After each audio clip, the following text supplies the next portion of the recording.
This is Musical Talk. Musical Talk. The UK's independent musical theatre podcast. Musical Talk. The UK independent musical theatre podcast.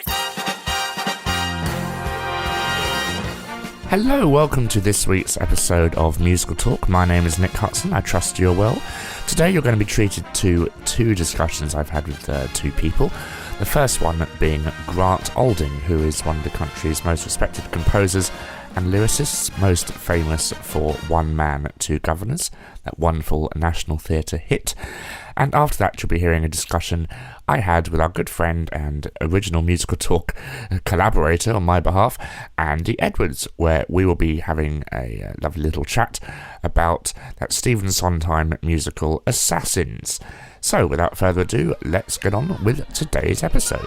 This is Alan Menken, and you are listening to Musical Talk.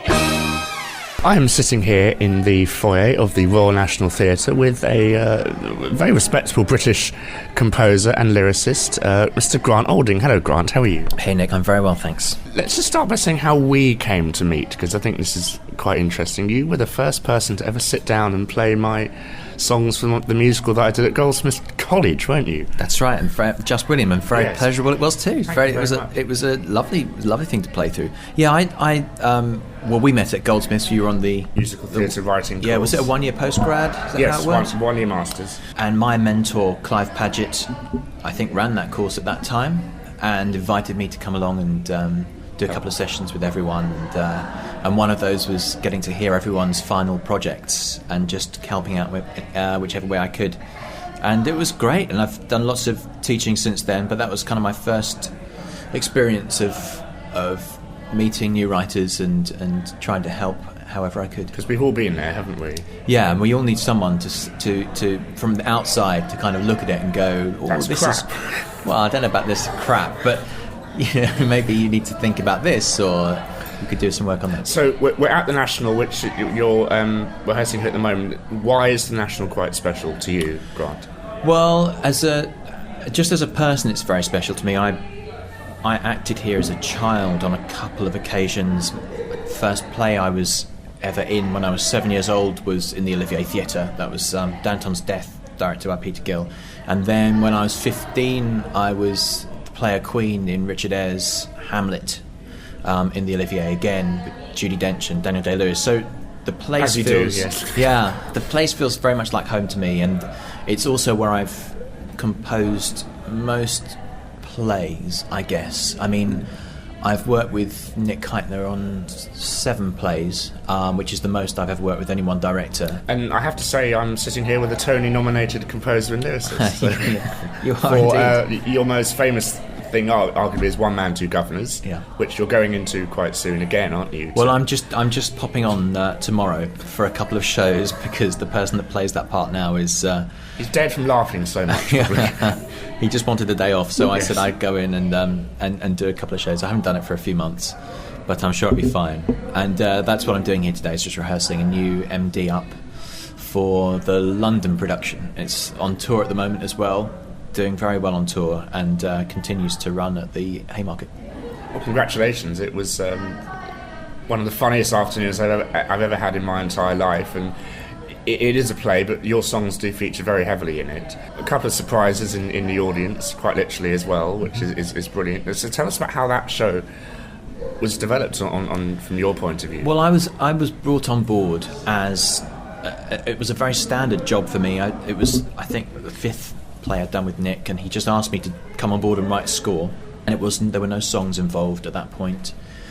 He just described it as this old Goldoni Commedia dell'arte thing brought up to date to 1963, and he said, 1963, think Carry On film or Ealing comedy. And I was like, oh, brilliant, I can have an orchestra and I can do all this stuff. And he said, well, no. Eddie Hill. Yeah, exactly. He said, no. Yakety sax and things. Yeah, think about early Beatles. I said, okay. So it went from orchestra to 4. And then he said, you can have 3 people. I'm like, oh, God, I need 4. Give me 4. So, and he showed me some footage immediately in that very first meeting of a very fat man playing the xylophone very, very fast, and a guy playing horncastra. I mean, a series of 30-odd horns. And said what the other element they wanted to get into it was variety. Showed me the Beverly Sisters singing a number. And I went away and had a bit some research into that kind of stuff. Then we went back, and Richard Bean was writing it for James Corden, and we did a workshop of the first half, which was quite different to how it is now, but had 3 or 4 of the cast, the original NT cast, did that workshop, that 2-day reading. And in that reading, the idea of skiffle came about, and Francis, James Corden's character, as being someone who may have been in a skiffle band. And so then on the second day, the idea of having a band on stage and playing and having some skiffle music came about. And then in between that workshop and the first day of rehearsals, I wrote a number, a kind of skiffle tune, and sent it to Nick, hoping to kind of inspire him, and said, we could do something like this. This might be fun if I write some songs or some pieces that are on theme but not on story. So not from character point of view, not book songs, but very definitely on the theme of the piece. And he liked it and said, write another one. So I wrote another song. And then he said, come over to the house and we'll have a chat about the music. And I thought he was going to say, okay, let's pin it down, which is very rare for him, because normally we don't get to that stage until 3rd, 4th week of rehearsals. So the first few weeks he doesn't quite know what it's going to be and what the music's going to be, and we work quite late in the process on it. He just said, keep writing these songs, write as many as you can, and we'll just put them all in. Just they want to feel like an audience have come to see the piece and they kind of know the song, but not they're searching their memory for where they know the song from. Well, I saw it and I thought they were covers. I'll be completely honest, and I thought they were covers of 50, and I liked the way it started 50s, and it got sort of 1959, 1960, then it got to sort of very early Beatles full-part harmony and things. Yeah.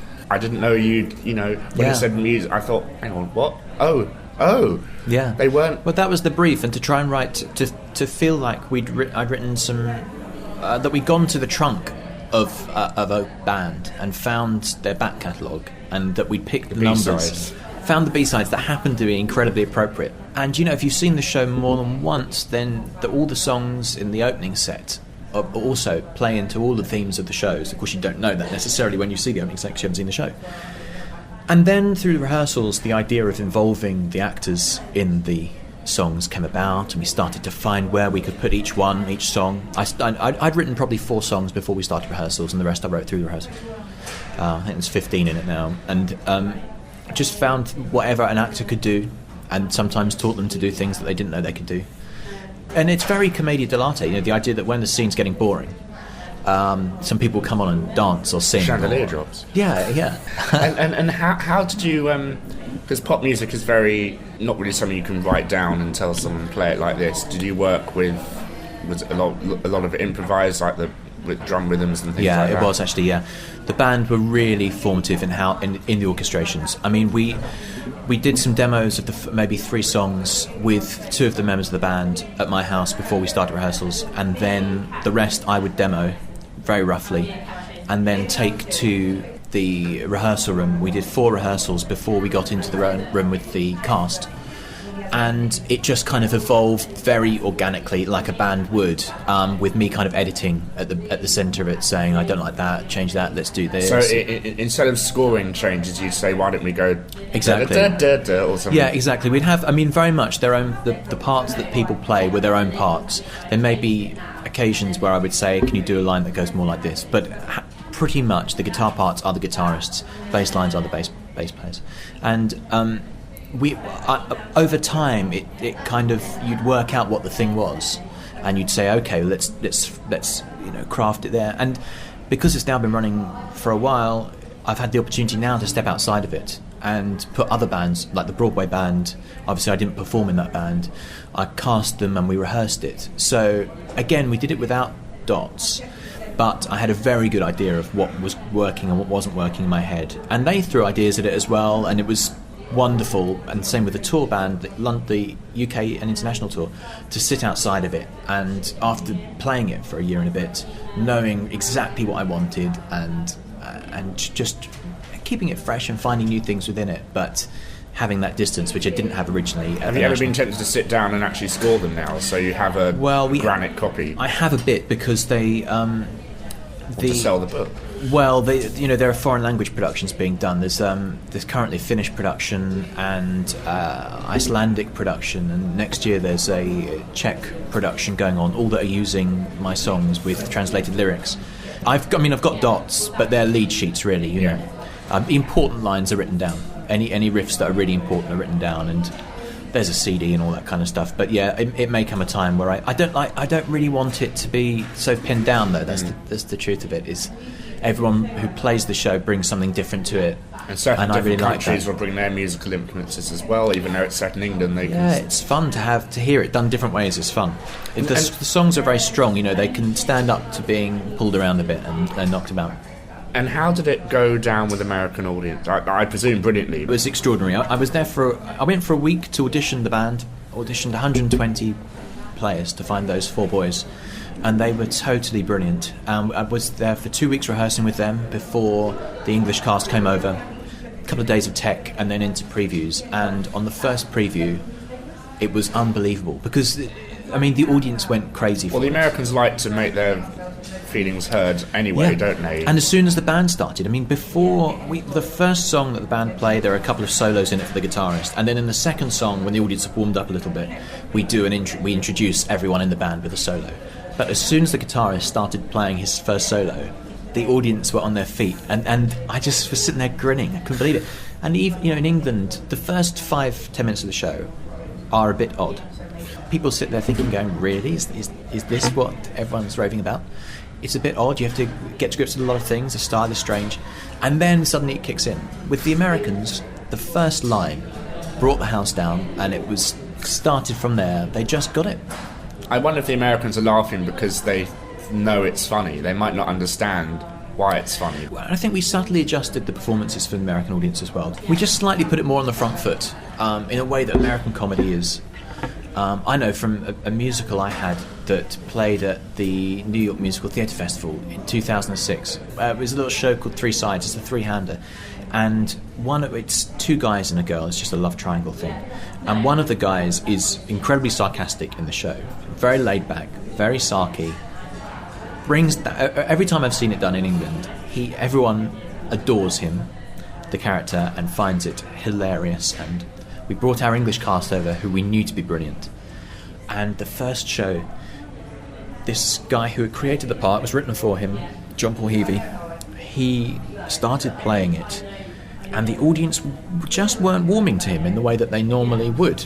And the other guy was getting a lot of laughs, and everyone was loving him. And it just wasn't quite feeling the same for JP. And he kept coming after us and said, what's going on? This is terrible. It's not working. And it was fascinating to watch him over 2 shows just switch that same, he's from Liverpool, that same Liverpudlian sarcasm just onto the front foot to make it slightly more Chandler Bing, slightly more Friends. Who else? Yeah, but that kind of sarcasm that is kind of a bit more upfront. And, after the second show, audiences loved him just the same as they did in England. But there is a difference between British performances and American performances. And us Brits think the Americans don't get irony. They got it. They got it exactly the same as we do. We changed a couple of references that would literally have made no sense, but we managed to keep it Finn still very, very British. And of course, the other thing was that a lot of Brits were seeing it over there. People hadn't been able to get to see it with that cast in England, and people that had flown over especially to see it. So we had a duty to make sure that the Brits in the audience weren't feeling shortchanged. Grant, it's an interesting time for the government and cuts and things like that. Tell us, put your plea forward for how important subsidy theatre is in this country. Well, I was at the Evening Standard Awards Sunday night, playing. I wrote a song for James Corden to sing at the beginning, and played that for him. And Nick Heitner gave the most blisteringly brilliant speech about Arts Council cuts, and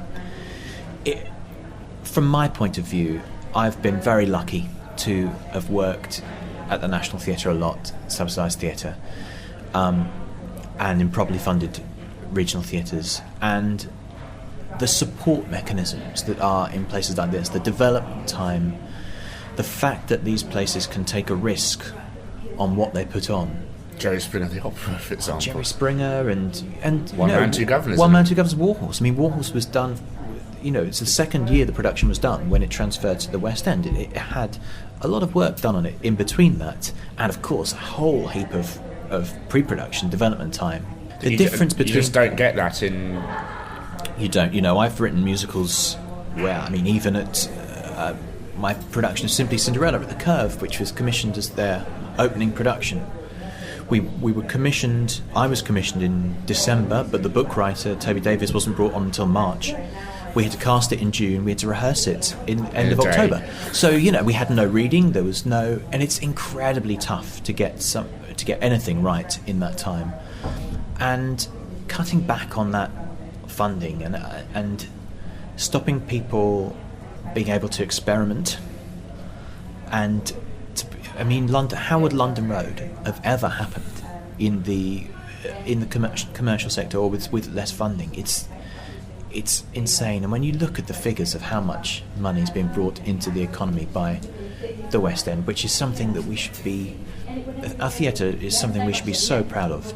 It really is second to none. Even Warhorse has made a lot of money for the British government. Must have made a fortune. Matilda's made a lot of money for the British government. Yeah. One Man Two Guvnors. Yeah.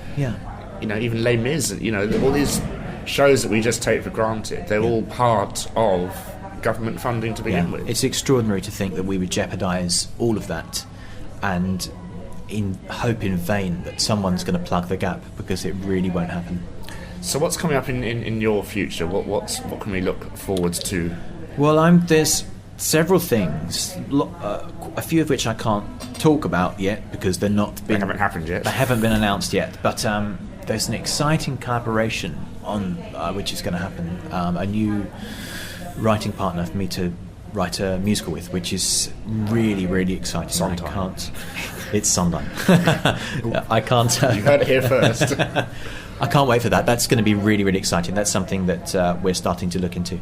But immediately for me, I'm scoring an animated feature film called Saving Santa, which it's got songs in it. It's got 6 songs in it. Quite a lot for a film, isn't it, nowadays? Yeah, I suppose it is. And the songs are really, really integral to the film. I've been involved early enough so that I was able to help place where the songs should be and what they should be about, and we were able to get them really, really integrated and really, absolutely part of the fundamental nature of the film. So the songs are written, and I'll start scoring that. I've seen animatics of the whole film, and I'm starting to see some finished animation. Rushes and things. Yeah, they start. It's a strange process. Animating to me is something I've never done before. I did something for TV early in the year, which I absolutely loved, and sitting down. The old Curiosity Shop. Bleak Old Shop of Stuff, which was great fun to do. Yeah, and gave me a real taste for it. So which I loved. Yeah, it was good fun. It was really good fun, and this is an amazing opportunity for me to score a whole feature film with 60-piece orchestra and all of that stuff, and fantastic voice cast. Martin Freeman. Is it a British film or American? It's a British film, American director, British film. Martin Freeman, Tim Curry, Joan Collins, Tom Baker. So it's great, and we've done a couple of sessions. Only one of them is renowned for singing, so it'll be interesting to see how. Yeah, and actually he's the one that doesn't really sing in it. But I've done a couple of sessions with Martin Freeman. That's been brilliant. In fact, I'm doing some editing on that this morning, which is great. And I think I must be heading into the studio with Tom Baker soon, which is going to be great. It's one-note song.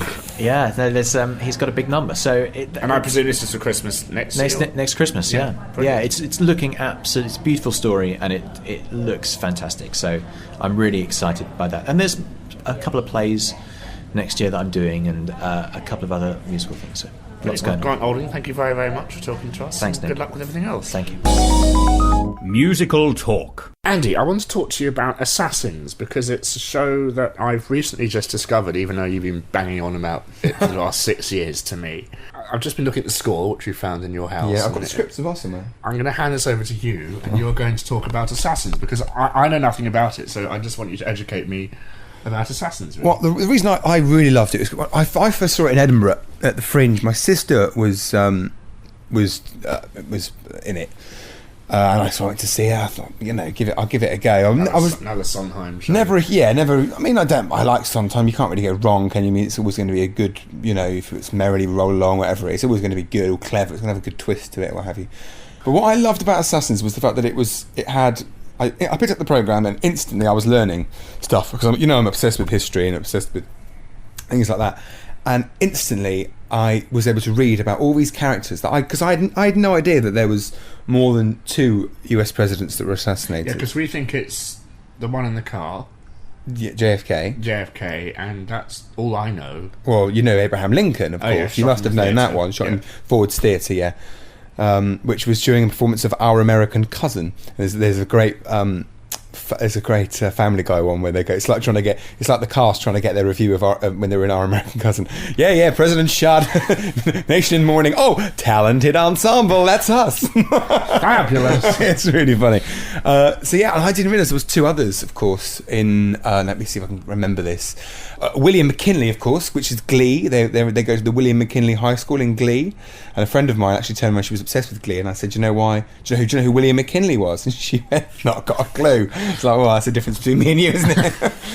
Who was the other one? James Garfield was shot by Charles Guiteau. He was an interesting character. Anyway, I really, as soon as I saw the musical, I went away and I studied all of these things that I'd seen, all these people. Because all the people that have attempted it, a lot of people that have attempted it, and some have actually was successful in their assassination, and they all have their own ballad. It's called the Ballad of Booth, or the Ballad of Guiteau, or the Ballad of Sherlock. I on a whim found the Neil Patrick Harris cast recording, the recent 2001, I think it was, on Broadway, and I listened to it. And I said to myself, this is not your typical Sondheim, because he's doing Barbershop Quartet in the Gun Song, and it's really, of course he's doing it ironically, and he's going through the history of American pop music in his score. Yeah. But it's really, because my analysis is the balladeer represents all that's good about America, and everyone else represents the dark underbelly of America. So the balladeer is sort of, everything he sings is either influenced by Aaron Copland, like the ballad of "Hey Gosh, Working Man Born," and that's all Aaron Copland. Yeah. And that's all very, very tuned. So Sondheim can do it. Only ironically, though, of course. Yeah. Now, what I love about it is they do give the characters a bit of depth, because obviously you think of whenever you sort of hear about Abraham Lincoln and his assassination, you never really hear much of the backstory of the assassinator. Of the assassinator, yeah. And what I love about his is he gives them. It's obviously you can't reason with you can't. These people did incredibly bad things, and it's horrific. When he shot Abraham Lincoln. I heard an interesting thing at the time. Abraham Lincoln wasn't a particularly well loved president, although he had done some amazing Emancipation Proclamation. What have you? If you watch a documentary about Abraham Lincoln, the things he did weren't. They were great things, but they were for the wrong reasons, and you get this a lot. If you really go into the history, especially I remember when it was Black History Month, and Black History Month, and I was and there was a documentary on one of the channels about emancipation, about how Abraham Lincoln did it for his own reasons. He didn't really care about the slaves and the slaves' plight. That's what one group of arguments they were saying, and the other people were saying yes, he did. So what I love about this musical is the fact that it forgets all that. It forgets all the politics, and it just tells the story from the point of view of the assassinator. And he's trying to reason with the audience. He's begging the balladeer during his ballad you must tell the people why I did this, otherwise what I've done is for nothing. It's just a really interesting twist on a well-known story, And the famous song in it is called "Unworthy of Your Love." And tell us about that song. I can't remember his name now. He shot Ronald Reagan, didn't he? Well, I've got the score here. Yeah, so look him up. I'll tell you who's singing it. He shot Ronald Reagan, and afterwards he was obsessed with Lee Harvey Oswald, of course, who shot John F. Kennedy. When they stormed his flat afterwards, they found just about everything ever written on Lee Harvey Oswald, and but he blamed it. John Hinckley, that's it. Thank you. And he blamed it actually on on Jodie Foster. He said, well, not blamed, but he said he did it so Jodie Foster would pay attention to him. Hence in the song, Jodie. Yeah, that's what you see. And then the other lady, I think it's From, isn't it? Is it Squeaky From? The other character, anyway. Lynette Squeaky From, that was her name. I wouldn't like to know where she's squeaky from. But well, she was obsessed with Charlie Manson. So she's singing the song to Charlie Manson, the mass murderer. And what I love about this song is it's such a lovely melodic song, and it's so beautiful. And then you realise, oh my God, these are two sick people singing, like, proper evil people. But Sondheim does that a lot. I mean, Sweeney Todd is a classic for that. These are my friends. Yeah. And he's singing a love song to his razor blades. Yeah. And when he's singing Pretty Women, he's sharpening those razors. Yeah. It's what Sondheim does best, is that juxtaposition. That's exactly what I'm going back to what I said earlier about telling it from the point of view of the assassin. That is it. You realise halfway through you're enjoying the piece, and you're enjoying, you're understanding what they're saying, and then you go, oh my God, this is sick. But it's what he does best. This show's always done in pubs and stuff. Would you like to see a full... Do you know what? No. It's best done in pubs. It's best done where the gun, when it goes off, it nearly deafens you. I saw it in a church hall at the Edinburgh Fringe. And that's a nice place for it. Oh, it's one of the best things. Well, I know, hilariously. One of the best things I ever saw. Because, they've got these real guns that, that go off so loud. Jonathan Cohen would love that. Oh, brilliant. I remember when my sister was given her gun, she said she had the biggest one, because she was like the comedy character. I shot it and all that. Well, she has the almost Sondheim parodying himself. Yeah. Got a really great gun, which, I lost it and all that. And she gets Steps of the Palace. Huge gun. And they said to her, when you shoot it, be careful. I just imagine her with a comical, oversized... Yeah, that's exactly what it was. It was a massive old Smith and Wesson replica revolver. And she... With bang that comes out of the flag. Yeah. When she shot it, you've got to be really careful when you shoot it, because you might wee a bit. So you've got to be very careful. As I drink my tea. You might, it's not uncommon. And these things were loud. The impression I get from here we have this hanging scene. Yeah, he's singing this great "I'm going to the Lordy." Yeah. He was an interesting character. I think it's Guiteau, Charles Guiteau. Yeah, he was, because the reasons why he did it. Again, this is what I love about it. You find out really interesting things. He did it for. Well, he says he wanted to be ambassador to France, and this in the show. Literally, this is how it happened. Apparently, as well, he went up to him at a train station. Asked the president, James Garfield, if he could be ambassador to France, and when James Garfield says no, he shot him. I mean, it took him quite a while to die as well, because he shot him in the stomach, and it was quite a horrific. But the interesting thing about Charles Guiteau was his trial, because it was one of the first things you study apparently when you go to law schools, but in the States, one of the very first cases you study is the case of Charles Guiteau, because he was clearly insane. But they still hanged him anyway, and it's that kind of do you execute, because obviously he'd killed the president. It was that thing: do we execute him? Do we not? But again, what I love about this show is they don't touch on that. They don't touch on the politics. It doesn't matter what you think about that. It doesn't matter if you're for it or against it. That's not the point. It tells it from his point of view. Another story or musical similar to this is Parade. Yes. Do you know Parade? Yeah, I know. It's one of those contemporary musicals. It's a man that's been arrested for rape or something, isn't it? Yeah, in Georgia. Yes. And beautiful music and lyrics by Jason Robert Brown. Obviously influenced by Assassins, do you think? Not obviously. But possibly. Possibly, we'll say. But Andy, thank you for sharing your knowledge on this. Assassins. I could sit here all day. I mean, the last scene is amazing. One thing I really want. Well, they all go nuts, don't they? Yeah, when they actually confront Lee Harvey Oswald, it's worth seeing the show just for that. And when they talk about, the attention must be paid, and then they go references to Arthur Miller's, Crucible. Death of a Salesman, and they talk about, It's a brilliant scene. It's one of my favourite musicals ever written. One of the best, I think, in my opinion, Sondheim's best by quite some way.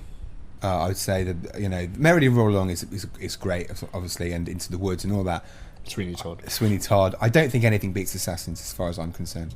It's his best. Andy Edwards there. Thank you very much, Andy. Now, you may have noticed recently on Musical Talk we've been focusing on family musicals, because it is Christmas time, and that is a time when family musicals make their presence in theatre land. And one of the big writers of family stories in this country, of course, is Roald Dahl.